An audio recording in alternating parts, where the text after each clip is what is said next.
When it comes to your lawn, the number one thing that can make or break your success is your understanding, control, and prevention of crabgrass. Today, I'm going to fill you in on what you need to know to prevent crabgrass from taking over your lawn this summer. First, let's identify what crabgrass is and how you can identify it in your own lawn. You can tell in the middle the crabgrass all comes from one centralized point and everything goes laterally. It's usually red in the middle, and you'll also notice what looks like little hairs in the middle when it comes to the crabgrass.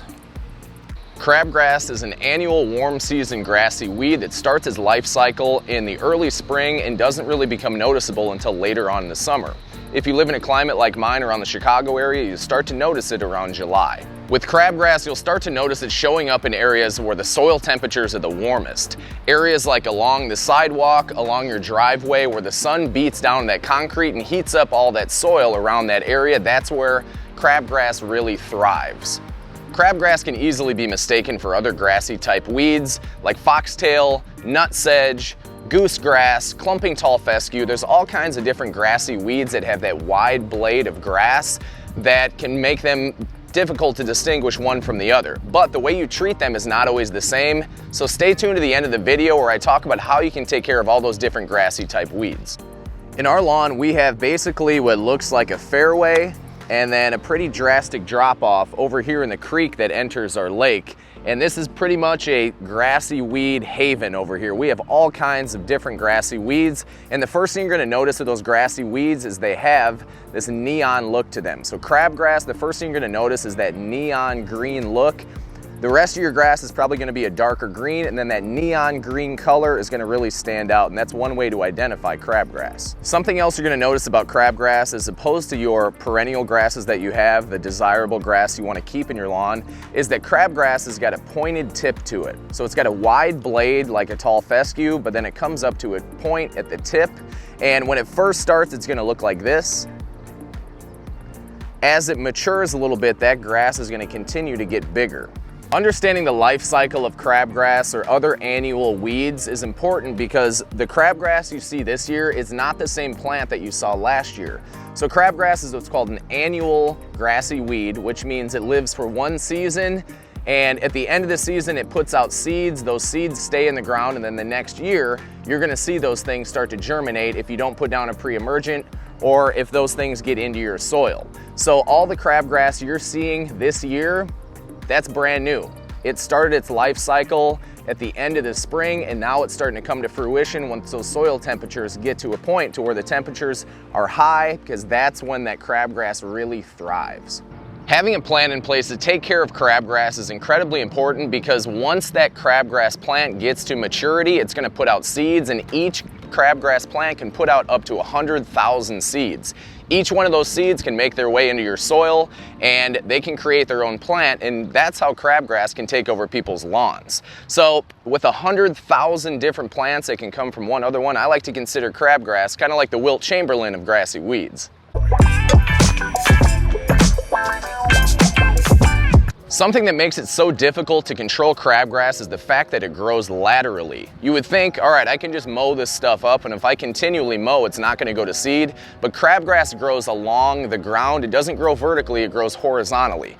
So that's one thing that makes it really difficult. So if you just try to mow to get rid of it that way, it doesn't work very well. The best plan of action for taking care of crabgrass is prevention.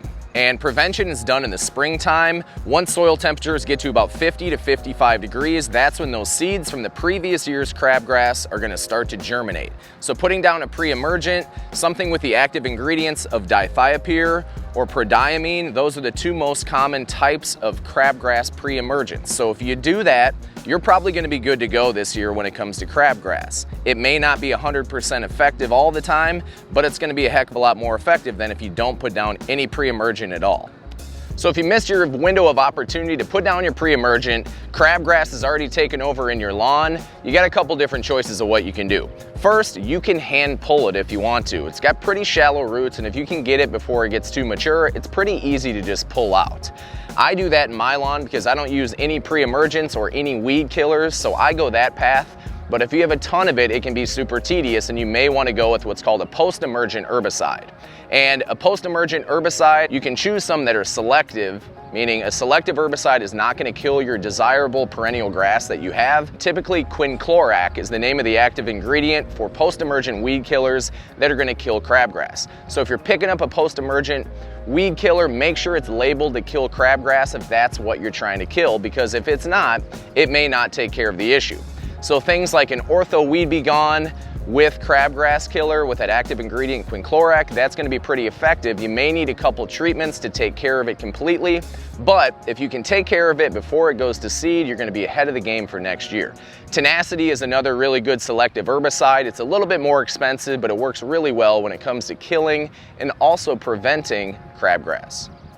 Another type of herbicide you could choose would be one that's not selective, and typically that has an active ingredient of glyphosate. And glyphosate is going to kill your grass, weeds, anything that it comes in contact with. So if you're ever using that product, make sure you're very careful with that, because if you spray it down on some weeds and you just want to kill that area and you happen to step on that and then you walk through your grass, you're going to notice a little bit later that that grass that you just walked through, you're going to have footprints where it's dead.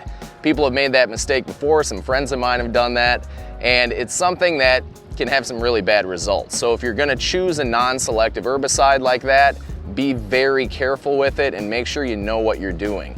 Also, after you use that in your tank, if you're spraying that, you need to do a really good job of clearing out your tank and your sprayer, because if you don't and you go to put down a fertilizer, it's still going to have a little bit of that weed killer left in there, and you can end up killing your whole lawn if you're not careful. Something else you could do if you use glyphosate or any kind of non-selective herbicide is have a tank specifically just for that. So don't use the same tank or backpack sprayer that you use to put down your liquid fertilizers or other products that you don't want to kill your grass.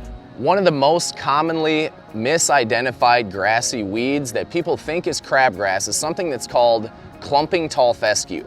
And the main difference between the two is that crabgrass is an annual weed. As I mentioned, it lives for one season, puts those seeds down, and it comes back the next year because of the seeds that were laid down. It doesn't continue to grow.